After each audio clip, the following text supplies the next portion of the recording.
Boa noite, pessoal! Tudo bom com vocês? Sejam muito bem-vindos a mais um programa Clinicando e Raciocinando. Eu sou a professora Helena e aqui a gente discute temas relacionados à clínica de cães e gatos de forma que você domine a conduta em qualquer caso aí da sua rotina. No episódio de hoje, nós vamos falar sobre hipoalbuminemia. Quais são as causas, o que a gente precisa avaliar em um paciente cão ou gato com hipoalbuminemia.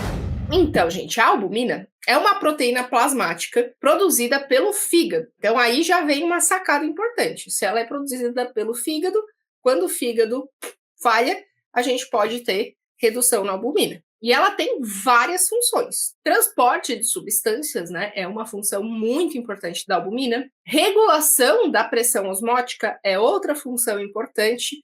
Então, a gente pode ter, quando baixa a pressão coloidosmótica, um extravasamento de líquido do meio intravascular para o extravascular e formações de efusões e edema no paciente com hipoalbuminemia. Ela também contribui muito para tampões ácido-básicos, contribuindo para os mecanismos de equilíbrio ácido-básico. Além disso, a albumina também está envolvida na coagulação sanguínea, no transporte de hormônios e de muitos metabólitos.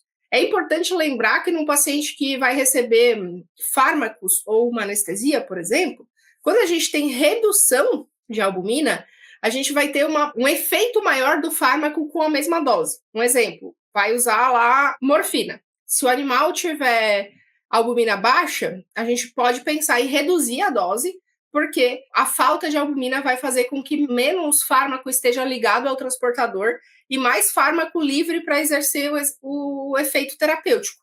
Isso vale para a grande maioria dos fármacos. Né? Então, a gente tem que pensar na anestesia, mas também em tratamentos que a gente pode fazer na rotina clínica. Mas isso é mais palpável o efeito deletério em pacientes anestesiados, porque não regular essa dose pode causar hipotensão grave e até morte desse paciente, né?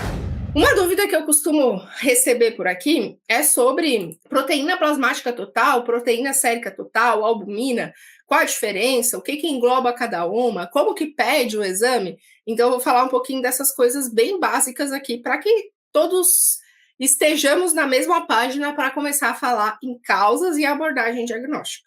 Então, para ter o resultado de albumina, você precisa solicitar para o laboratório a dosagem de albumina. Então, aquela proteína plasmática total, que geralmente vem em conjunto com o hemograma, a maioria dos laboratórios já traz a informação de proteína plasmática total. O que é a proteína plasmática total? É a proteína total que tem no plasma. Ou seja, quando tem sangue com anticoagulante, que aí não vai haver a coagulação, a gente tem o plasma. E o que inclui essa proteína plasmática total? Basicamente, a soma do total de albumina, de globulinas e de fibrinogênio que aquele paciente tem na circulação, porque aquele sangue não vai estar coagulado. Qual a diferença da proteína sérica total? Proteína sérica total vem do soro. Soro é quando material biológico não tem anticoagulante.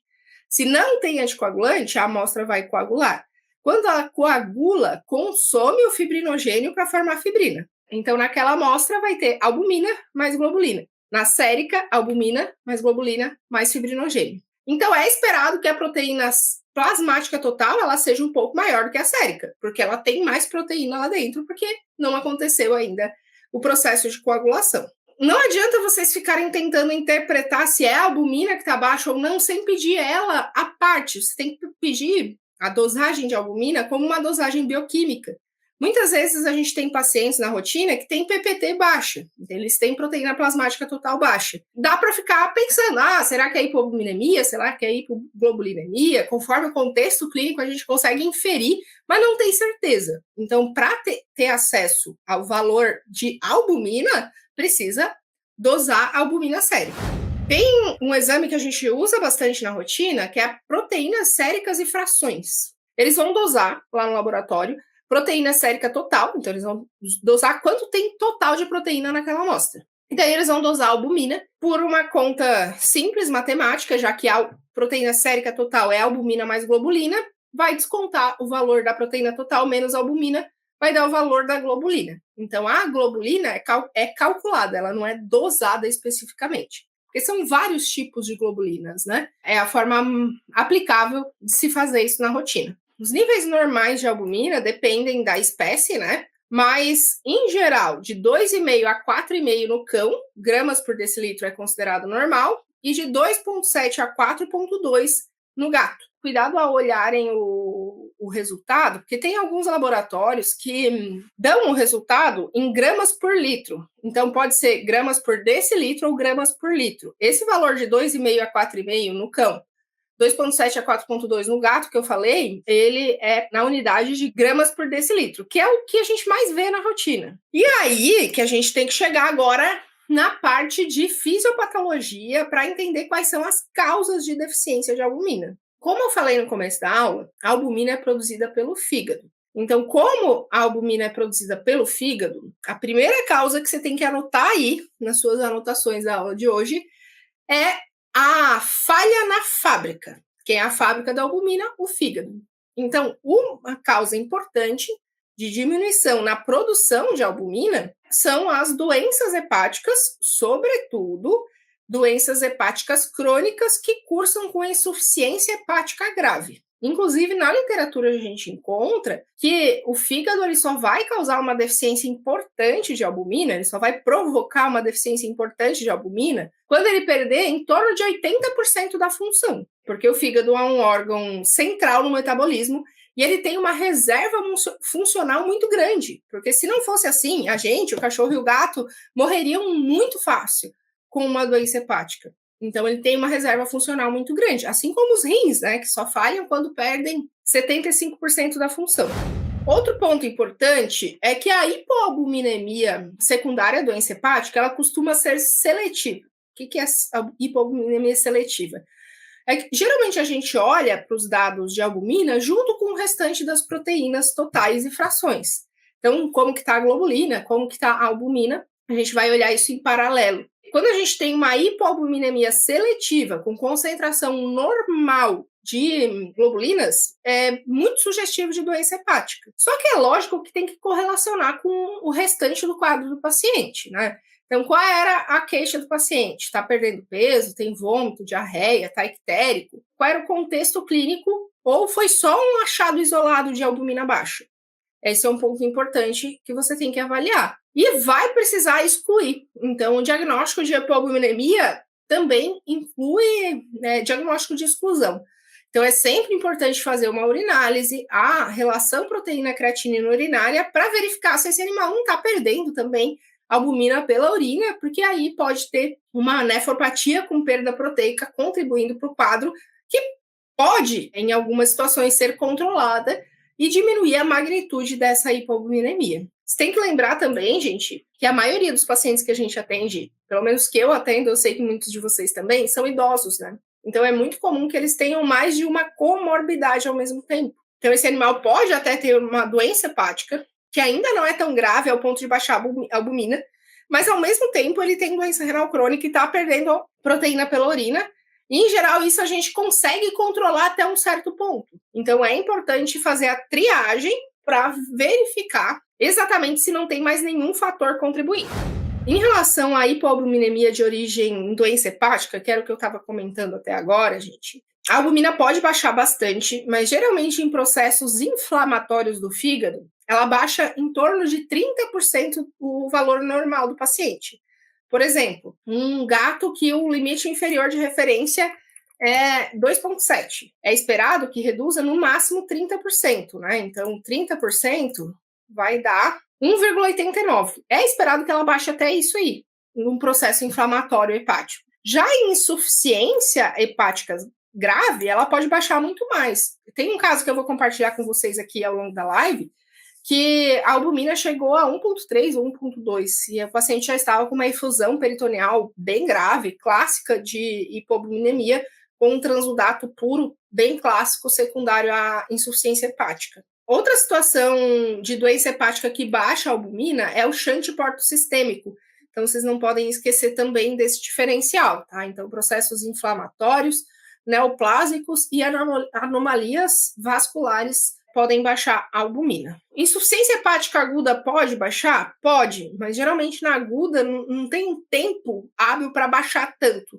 O que a gente vai ver mais na rotina, albumina bem baixa em processos de doença hepática crônica, principalmente quando a insuficiência hepática já se instalou de forma evidente. Outras dosagens que é importante avaliar quando o paciente tem suspeita de hipoalbuminemia por insuficiência hepática. Dosar os outros fatores associados à função hepática, como ureia, colesterol, glicose. Além disso, a anemia microcítica é comum. Microcitose associada a uma anemia de leve a moderada, geralmente não regenerativa, com caráter de anemia da inflamação, associada à microcitose é bem comum na insuficiência hepática.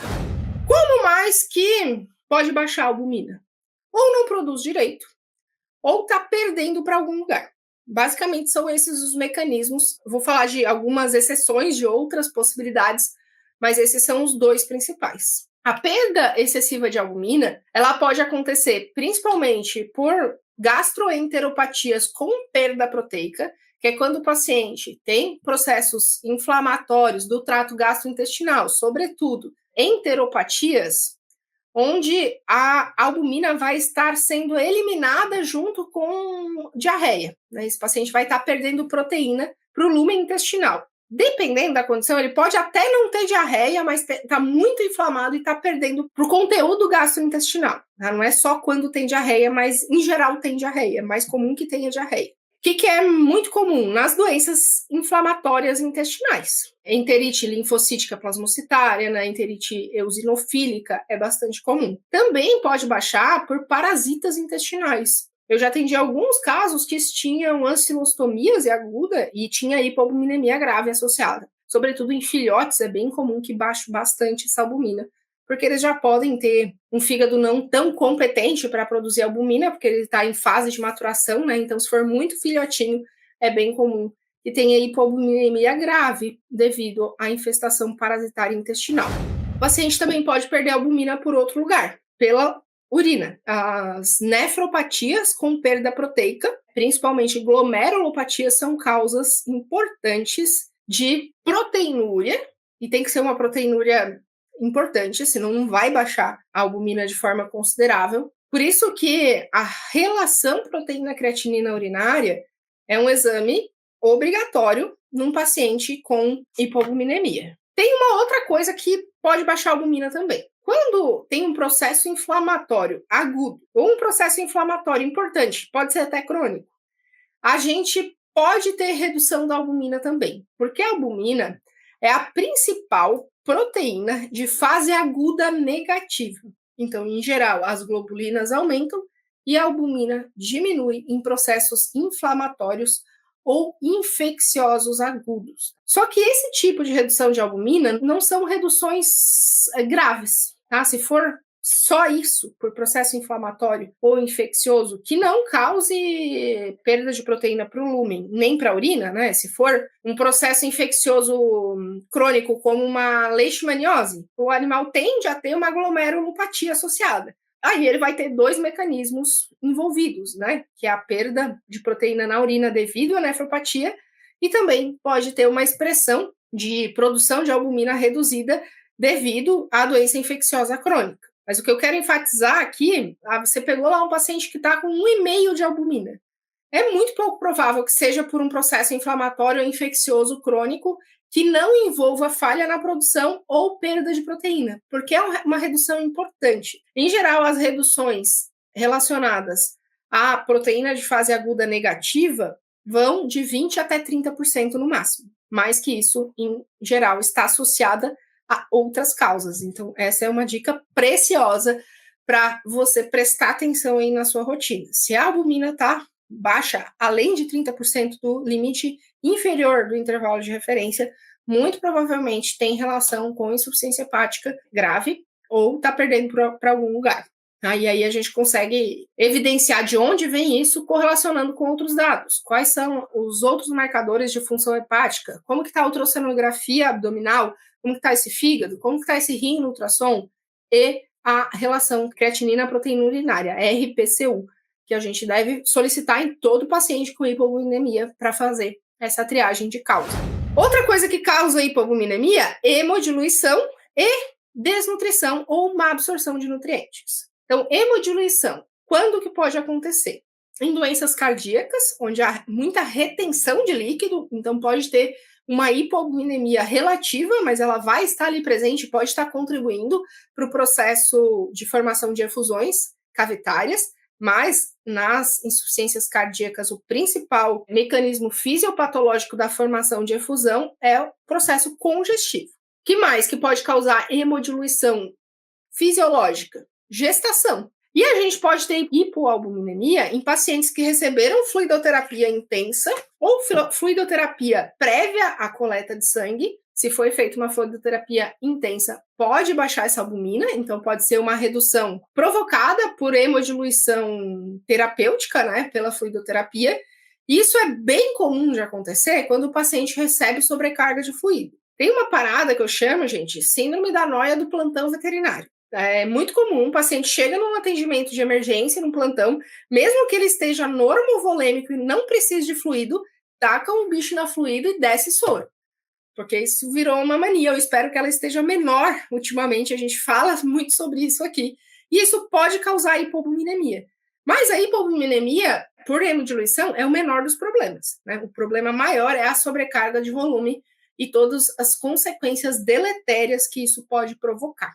Tá? Então, tomem cuidado na interpretação e verifiquem isso no histórico do paciente, se ele recebeu o fluido e como que ele recebeu, né? Se foi adequada essa fluidoterapia. Este esquema aqui é um mapa mental que a gente produziu algum tempinho atrás, lembrando de todas as causas, tá? Então, a hipoalbuminemia, se ela baixar a pressão oncótica o suficiente para tal, ela pode causar a formação de ascite ou efusão peritoneal com características de transudato puro. Então, a baixa pressão coloide osmótica pode causar isso. E isso só vai acontecer se a albumina estiver bem baixa. Não vai acontecer com redução leve de albumina. Quais são as causas de hipoalbuminemia? Ou o paciente tem um problema no fígado, ou ele tem enteropatia por perda proteica, ou ele tem uma doença glomerular que está perdendo proteína na urina. Ainda, duas outras causas eu esqueci de falar antes, eu acho, não me lembro se eu falei. Hemorragia aguda, vai perder sangue total, então perde albumina, também pode causar hipoalbuminemia. Queimaduras extensas, onde o animal vai perder exudato pela ferida, ou dermatopatia grave com exudação, também pode causar hipoalbuminemia. E ainda processos exudativos com peritonite associada, principalmente peritonite séptica. Além disso, a gente citou proteína de fase aguda negativa, né, em processo inflamatório ou infeccioso agudo, grave ou crônico. Também nos processos crônicos isso pode acontecer. E desnutrição ou subnutrição. Então, essas são as principais causas de redução de albumina. Quais exames são essenciais na triagem desse paciente? Hemograma, né, para avaliação geral, verificar se esse animal tem anemia concomitante, de qual tipo. Se tiver microcitose, pode ser uma sugestão de que tem uma carência nutricional de ferro ou até uma anemia da inflamação associada. Bioquímica sérica, incluindo os parâmetros de função hepática, tá? Então, albumina, bilirrubinas totais, é importante avaliar, glicose, colesterol, ureia, avaliação renal, ureia e creatinina é importante, e urinálise, essencial na avaliação desse paciente com hipoalbuminemia, tá? Então, a urinálise e a relação proteína-creatinina urinária, se tiver proteinúria lá no exame químico de urinálise, são essenciais para ver se não está saindo pela urina. E aí, correlacionar com o quadro clínico desse paciente, né? Qual foi a queixa? Por que ele veio para consulta? Qual é o nível de redução dessa albumina? Ele tem sinais gastrointestinais crônicos ou ele tem emagrecimento crônico? Fazer um exame de fezes é essencial, porque parasitas podem causar hipoalbuminemia, então você pode comer bola por não fazer um simples exame de fezes. Lembrando que ter usado vermífugo não garante que o animal está zerado de infestação por parasitas gastrointestinais. E a ultrassonografia abdominal de triagem, porque pode ter doença hepática associada. Então, essa é a investigação básica que a gente precisa fazer num paciente com hipoalbuminemia. O caso da Luli, gente, que eu falei que eu ia comentar aqui na aula, é este aqui, ó.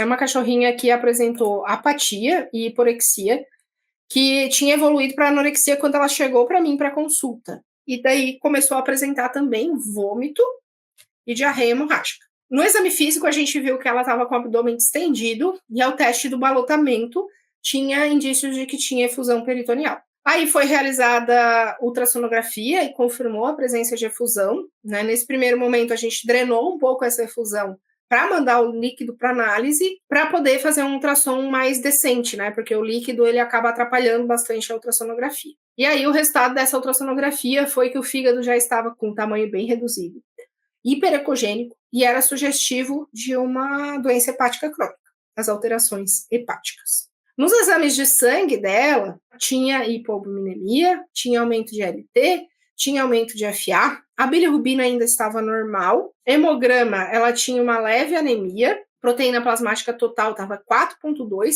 a albumina estava 1,3.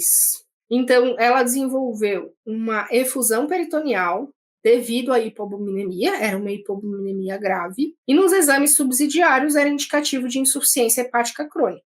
Muito provavelmente já algum grau de cirrose hepática. Ela já era uma paciente idosa, era de grande porte, tinha 11 anos e não foi autorizada a biópsia hepática, então a gente não tem um diagnóstico fechado da origem da insuficiência hepática, mas quando ela chegou para mim já tinha sinais de cirrose hepática, de insuficiência hepática avançada. A urinálise dela não tinha proteinúria, né, RPCU deu zerada, todo o contexto clínico direcionava, né, ultrassom, exame de sangue para insuficiência hepática. Tá? Então, um dos diferenciais poderiam ser as enteropatias por perda proteica, mas no caso dela não tinham esses indícios no ultrassom, não tinham nenhuma alteração no trato gastrointestinal, e sim no fígado. Então é isso que eu queria compartilhar com vocês hoje. Muito obrigada, um beijão e até a nossa próxima aula.